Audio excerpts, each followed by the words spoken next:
Hello everyone, we are now on our second module, and specifically in this video we are going to show some sample problems, and you can download this PDF file through the link given in the description, video description.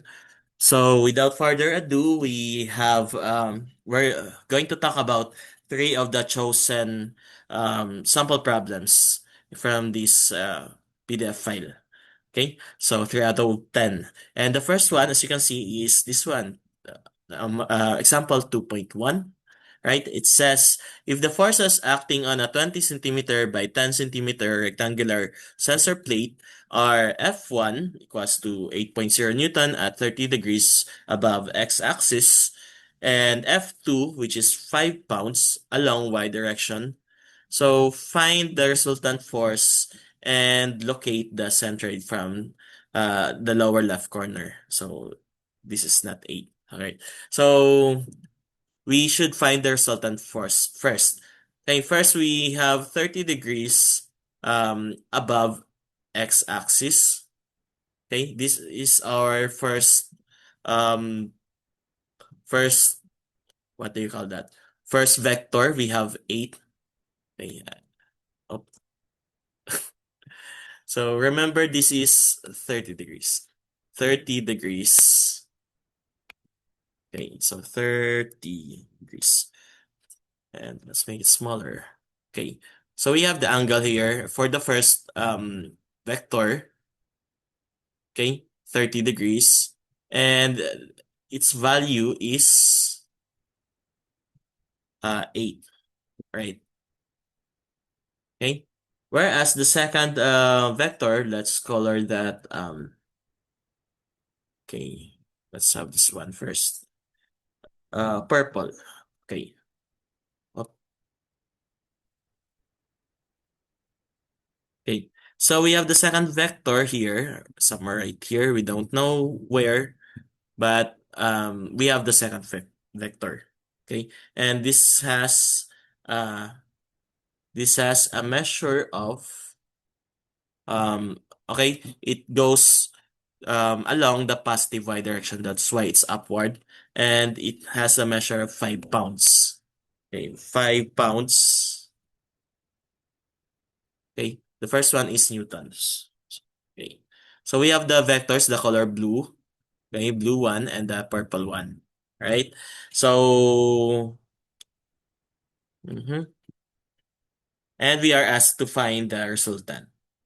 Okay, so first we look for the x and y components of each of our vectors.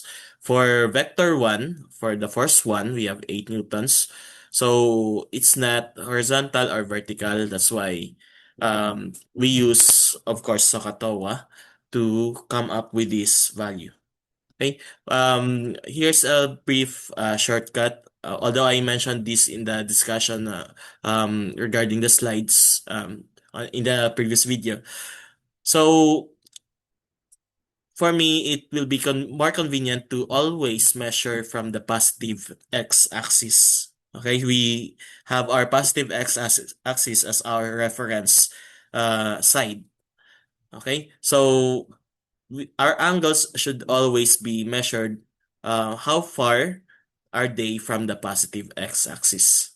Okay, so just like this one, the given angle is measured 30 degrees from the x-axis. So now, using that angle, and if you use the positive x-axis as the reference side, then automatically you can say for horizontal components, we use cosine, while for the vertical components, we use sine. Okay, so now we just multiply our using this was derived by from SOHCAHTOA, by the way. Just in case you don't believe me, you can derive it on your own. Okay, so we have the vector magnitude as 8 and then multiply by the cosine of the angle of inclination, and that will be 6.93 newtons. Okay, and for the vertical, still we have this 8. By the way, we're still talking about this vector, this blue vector. Okay, so we have 8 multiplied by the sine of our inclination. Okay, so this one is 8 sine 30. This one is 8 cosine 30. Okay, and then that will be 4 newtons. Now, for the second vector, as you can see, it's in pounds. So we have to convert that using the method we discussed in the previous module. We have to cancel pound and then have our Newton as the new unit. Okay, so we use the conversion 1 pound is equals to 4.45 newtons. Right? So just multiply 5 by 4.45 and we get 22.24 newtons. Okay, by the way, we are assuming the pound here as a force since it was mentioned forces. Okay, because we have two types of pounds in the English metric system. We have the pound mass and the pound force. Okay, so this time we assume that to be pound force so that no need to convert it into or multiply the gravitational or the acceleration due to gravity. So no need to compute. I just directly multiply 5 times 4.45. Okay.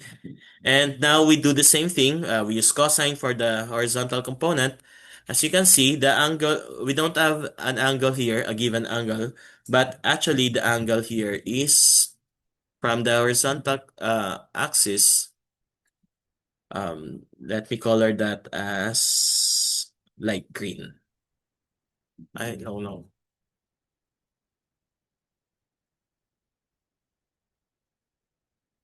Again.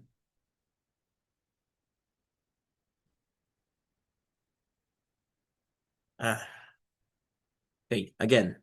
We all right, our vector change. Okay, something's wrong with my keyboard. Okay, let's change it to purple first, and then let's create a new line, which should be color this one.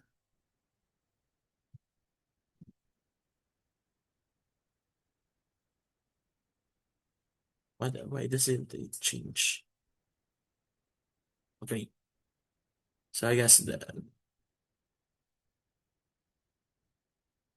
okay. Now, with respect to our positive horizontal axis, the this vector, this purple vector, which is 5 pounds, is actually so inconvenient.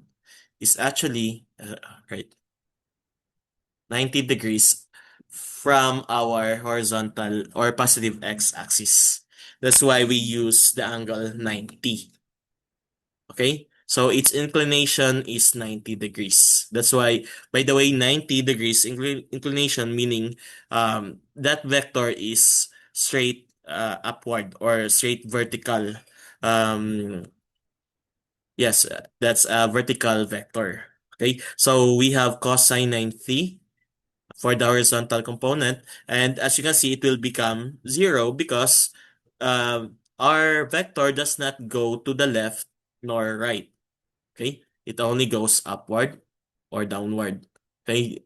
It doesn't have a value on the left side or the right side. Just, unlike this one, since it's slanted, so it has both horizontal and vertical components. Okay, so that's why most textbooks use this shortcut. If a vector is a vertical one, then automatically it has no vertical, or I mean, it has no horizontal component. Okay, it only everything here is just right here. As you can see, if the entire force is 22.24 Newton. As you can see, everything here is just the horizontal component. It's just 22.24. Okay, nothing has changed because um, none of its parts went to the left or to the right side. Unlike here, the 8 Newton became 6.93. It diminished. And same thing here, the 8 became 4. Okay, because of its horizontal components. Okay, so now that we have the horizontal vertical components for each of our forces, we can now compute the resultant. Okay, to compute the resultant, we have to get the sum of all horizontal components and the sum of all vertical components. So we just add first the horizontal component of F1 and the horizontal component of F2. So the horizontal component of F1 is 6.93 and horizontal component of F2 is 0. Okay, so that would be 6.93. For the vertical component, for F1, it's 4, okay? And for F2, it's 22.24. So if you add them, that would be 26.24 newtons. Okay, now that we have the sum of all horizontal and vertical components, we can now use the formula, the Pythagorean for the resultant. Okay, so just add the square of the fx and the fy. Okay, and then take the square root, we get 27.14 newtons. Okay, so this force and this force make this overall force of 27.14. And now, before we can plot that, we have to find the direction. Okay, I always say we measure from the positive x-axis. So from the positive x-axis, we can have this shortcut. Um, Using Sokotawa, we have this AI assistant is so annoying. Right. All right. So we can use this shortcut. Okay. We just take the arctangent of our sum of all Fy and the sum of all Fx. Okay. So the sum of all Fy is 26.24 and sum of all Fx is 6.93. So once you take the quotient, you take the arctangent of that, and that will be 75.21. So in case you don't know how to use arctangent in your calculators, most calculators um, only use shift tan. Okay, you press the shift button and then the tangent button to get and then you enter this quotient. Okay. And then here the answer is 75.21 degrees. So now remember that our overall horizontal component is positive and our overall vertical component is positive as well. So both remember in the Cartesian plane, remember we have the quadrants. So x and y. Okay, I'll change the color.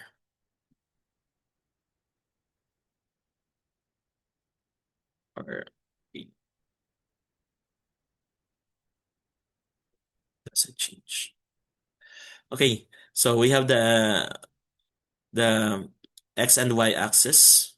Okay, and then we have remember here we have um positive, positive, so overall positive. Okay, that's the first quadrant. On the second quadrant, we have the negative x and positive y. So overall, that's negative. Okay, here on the third quadrant, we have a negative x and negative y. So overall, we have positive. Okay, and here on the fourth quadrant, we have positive x and negative y. Overall, it's negative. So if our result, these are the signs of our resultant. So in this case, we have positive x and positive y. So there are on the what we call this first quadrant. Okay, and the resultant should be positive. So as you can see in our calculation, it's positive. Therefore, it's correct. And that means this force is located on the first quadrant. Okay? Or I mean, the angle of inclination is located on the first quadrant. So 75.21 is somewhere, uh, okay, let's change. Somewhere 75.21 is must be something like this. Okay? So, or could be something like this. Okay? So from here, okay, from the horizontal x or the positive x up to here, it's 75.21. It's positive because it's counterclockwise. Okay, the convention, or conventionally we use positive for counterclockwise. Okay, so from positive x-axis, it's 75.21 degrees. And that is positive. But if we go downward or clockwise, then our angle is negative. Okay, so if, for example, if it's negative 75.21, then that would mean it's 75.21 from the below the positive x-axis. Okay, if we do clockwise. Okay, so that's our resultant vector. Now for the centroid, we basically just locate the center of our plate, 20 by 10. So for example, if this is our plate, 20 by 10. So the length is 20, the height is 10. So normally, our centroid is located at the middle. Okay? Middle of the length, the middle of and the middle of the height, the width. Okay?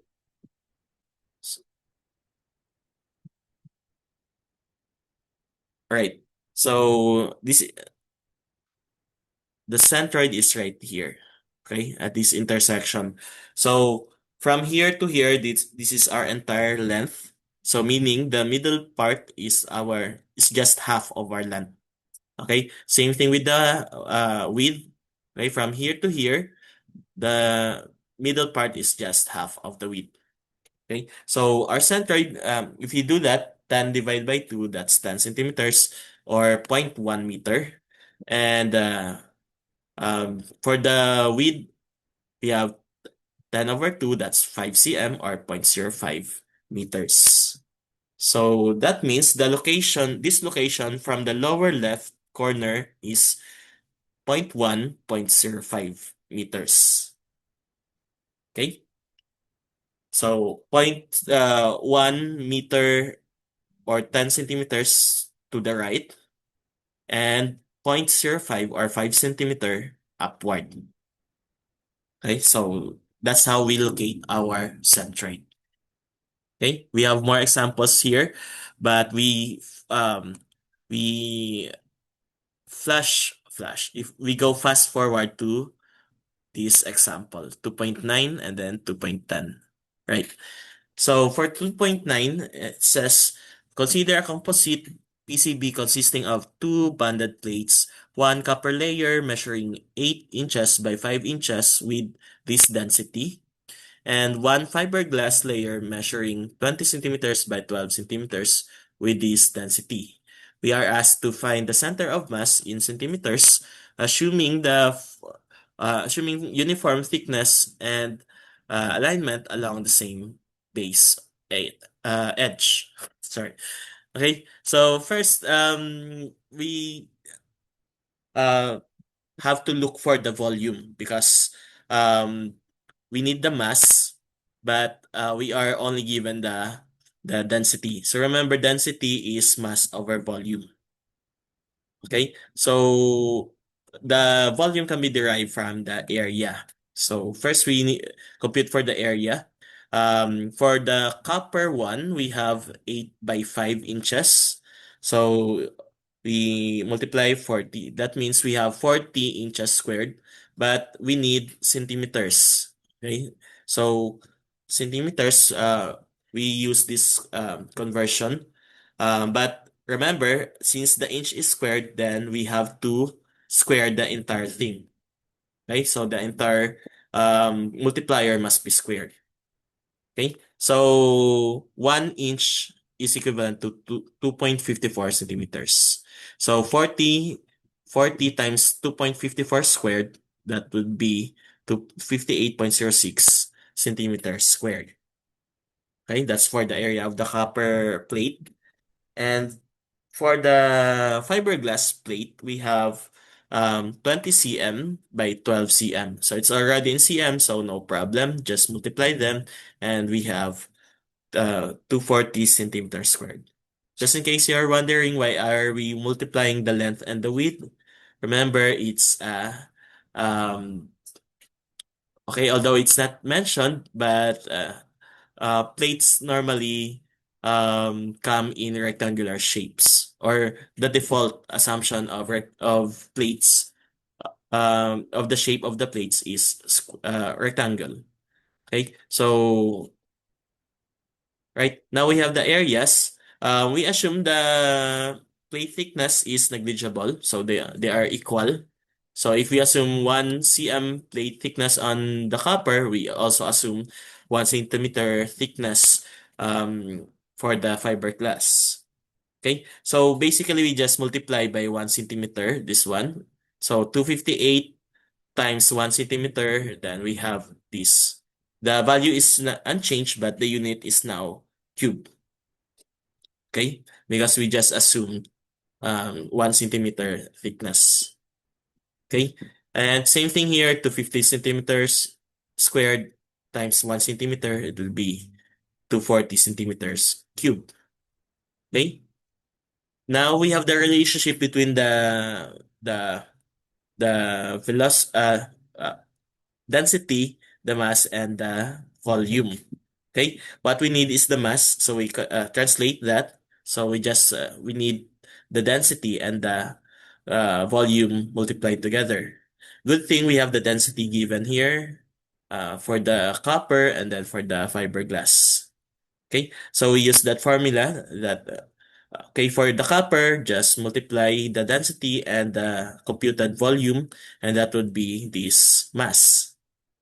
Okay, and we locate the centroid using the given length. So for since they are rectangle, the formula is just the same with the previous one, and the length just divide by 2, so 8 divided by 2, that's 4, or equivalent to 10.16 centimeters. Okay, if you convert that.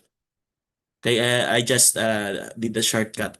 So for inches, if we convert into centimeters, it will be 10.16 centimeters. And we do the same thing with the horizontal component of the centroid. We have the width, which is 5 divided by 2. That's 2.5 inches or 6.35 cm. Okay. And now for the fiber, we need the mass and then the centroid. The mass, we have the density given 1.85 times the computed. Okay, it should be volume. Okay, so volume 240. Okay, let me mark this. Okay, it should be volume. Okay, so 1.85 times 240, the volume we computed earlier. So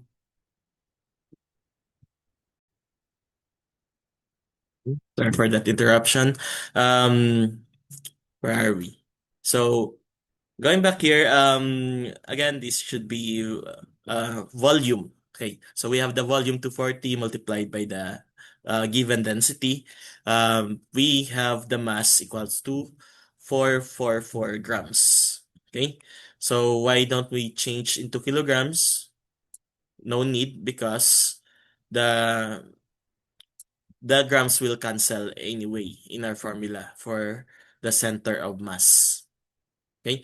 Um, Same thing for the, what do we call this? The centroid of the fiberglass. Just divide the given length, which is 20 by 2, divide by 2. So that's 10 cm. No need to convert. because it's already in cm. And for the vertical, or the width, we have the 12 divided by 2, that's 6. Okay, now that we have these values, we can now compute the center of mass using this formula. Okay, so for the x component, we have the mass of the copper multiplied by its x component of the centroid, and then the mass of the plus the mass of the fiberglass multiplied by its own x component of its centroid. Okay, and then for the denominator, just take the total mass. All the you add the two masses that we computed. Okay, so to explain that further, okay, we have the MC, the mass of the copper, multiplied by the X that we computed earlier. That's 10.16. It's here. And then we have the mass of the fiber, this one, multiplied by its corresponding X component of the centroid. That's 10. Okay. And then divide by the sum of the two masses. We have this one, okay, and the 444, this one. Okay. So if you compute that, we will have this result, 10.13 cm. Okay, kindly check and let's see if you have the same value, right? And you do the same with the y, except for okay. Yes. Except for the instead of using the x components of the centroid, we are now using the y components. Okay? So for the copper, we have this one, 6.35. And for the fiber, we have this one, 6 cm. Okay? And if you compute that, the value will be 6.29 cm. Okay, note the fiberglass sits above the copper plate. So this one. So 6.29 and around 10.13. So the center of mass is located here. When we put the copper and the fiberglass together, this will be the new center of mass.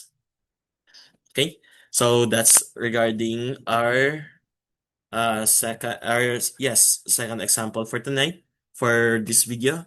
And the third one we have here, if you could notice, we are discussing more on the centroids, because the vectors part will be discussed more often in the third, especially in the third and the fourth modules. Okay, so in the third and the fourth, we're not going to deal much with the centroids, although centroids occur, or they are always present in the scenarios, in different scenarios. But we normally disregard them, or we assume some values. Okay, so now here's the challenging part, the most challenging one, because this time we're going to um, incorporate calculus, since our physics for engineers is required by CHED to be calculus based. Okay, so now we're talking about centroids, but this time it's not a regular shape. Okay, it's not a straight line. So we have a parabolic reflector used in satellite communication dish, follows the profile y is equals to x squared plus 4. So its parabolic shape uh, is defined by that equation. So this parabolic um, graph is based on this equation, where x and y are in meters, and the rim of the dish is located at x equals to positive negative 2 meters. So actually, we are just concerned with this part. Okay, this portion only, from positive to negative 2. Negative 2 to positive 2. Right? So we are asked to, assuming the dish is a thin, uniformly dense surface, that means we are not, um, we are disregarding the thickness of our dish. Okay, so it's just a planar object, not spatial. Right. Now, we are asked to determine the centroid of the cross-sectional area, and we are asked to explain how this relates to the physical placement of components in antenna design. So the second one is kind of a bit of research. Okay. So first, let's look for the centroid. Okay, so remember, the shape is symmetric about the x-axis, so we take half area only by 2. So we are computing for the half only, specifically this portion, okay, from 0 to positive 2. Okay, instead of from negative 2 to positive 2, we just compute this one and then just multiply by 2 because the other side is just the same with this one in terms of area. Okay, so in centroids, we have the formula, this one, um, that is based on the area under the curve in calculus. Okay, so we take the area under the curve defined by the function x squared over 4. Okay, and our limits are positive 2 and negative 2. Okay, so this statement here is now implemented at this point. Okay, so we just multiply it by 2 so that the limit now, instead of from negative 2 up to positive 2, the limit now is just from 0 to positive 2. Okay, so meaning the area, this specific area, this is the one that we are computing. We try to compute this one, and then once we have that area, just multiply by 2 to include this part. Okay, so now from this part, okay, as you can see, we can factor out the denominator 4. So we now have the coefficient 2 over 4 outside the integral. And here, x squared, if we take the antiderivative or the integral of this, it will become x cubed. So that means we need 3. Okay? So x cubed over 3. So we need a denominator 3, but of course we cannot do that magically. That's why it should come with a pair. Okay? 3 over 3 is just 1. So we insert this multiplier so that we can have this value that will get rid of the what do we call that? The denominator 3 once we take the antiderivative of this. Okay? So we factor out this denominator here. So that's why we have this outside. And we simplify that. That will become 1 over 6. And we take the integral of this. So that will become x cubed. Because the over 3 will be cancelled by this one. Okay, and remember we have the limits 2 and 0. We substitute that to our x cubed. So we have 2 cubed minus 0 cubed, and that will be 8 minus 0 times the coefficient 1 over 6. So simplify that, it will be 4 thirds. Okay, so we use that for this formula to find the centroid. So that's not yet the centroid. That's just the area. Actually, we are not asked to find the area, or the cross-sectional area. We what the problem asked is for the centroid. So for the centroid, we can easily locate the x component because if this is our concern, no, if this is our concern, okay, the center of our horizontal component is just the center of the midpoint between negative 2 and positive 2, and that will be 0. Okay, so we already have the x bar. Now we solve for the y bar. Using this formula for centroids, we need the 1 over a, 1 over the area, times half of the square of our function. So we have the functions x squared over 4. We square that, and we take the half of that. and then integrate. Okay, so now same thing like we did um here. So we just multiply by 2 so that we no longer have to start from -2. Instead, we now start from 0. So same thing here, we multiply by 2 so that the limit will now be from 0 instead of -2. Okay, so we simplify that. We take the square of this one first. It becomes x to the fourth. Remember the law of exponents. X squared squared is x to the fourth. And then we have 4 squared, which is 16 times 2. So we now have a denominator inside equals to 32. Okay, so like what we did also here when we multiplied 3 over 3 so that we can have um, um, a coefficient for our x fourth. So we multiply here 5 over 5 so that when we integrate x to the fourth, we have we can cancel its denominator. Okay, so now we have we simplify this one. Okay, so what we do is just multiply the numerator and the two numerators and the two denominators. So we have 5x to the fourth and then 5 times 32 at the denominator. All right. So okay, no need to factor out 160, or you can factor out if you want. In my case, I didn't factor out. I take the integral of this 5x to the fourth. Okay, so that will become x to the fifth. Okay. Um, and then we have the limits to raise to 0. So we substitute these to our x. So we have 2 raised to 5 minus 0 raised to 5. And that will be equal to 32. So simplify 2 times 32 over a times 160. That will be 2 over 5 a. And then we substitute our a as 4/3. Okay? And then simplify, we now 0.3 meters as our y component. So therefore, the centroid is at 0.3 meters.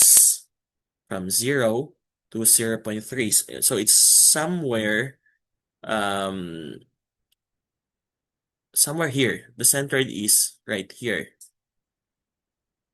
Okay? So no, it should be y. So from 0 up to 0.3. So the centroid is somewhere here. Okay.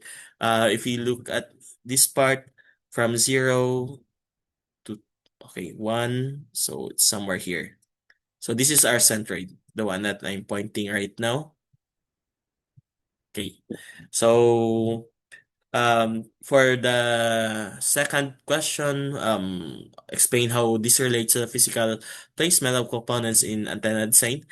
Just note that in antenna systems, the focus is where signals converge. So the focus here is where the signals converge. And remember the focus in your parabola. So that's the focus we are talking about. So the focus of the parabola is where the signals converge, while the centroid represents mass distribution. Okay, so meaning the heaviest part is right here. Okay, so that's a basic component of centroids.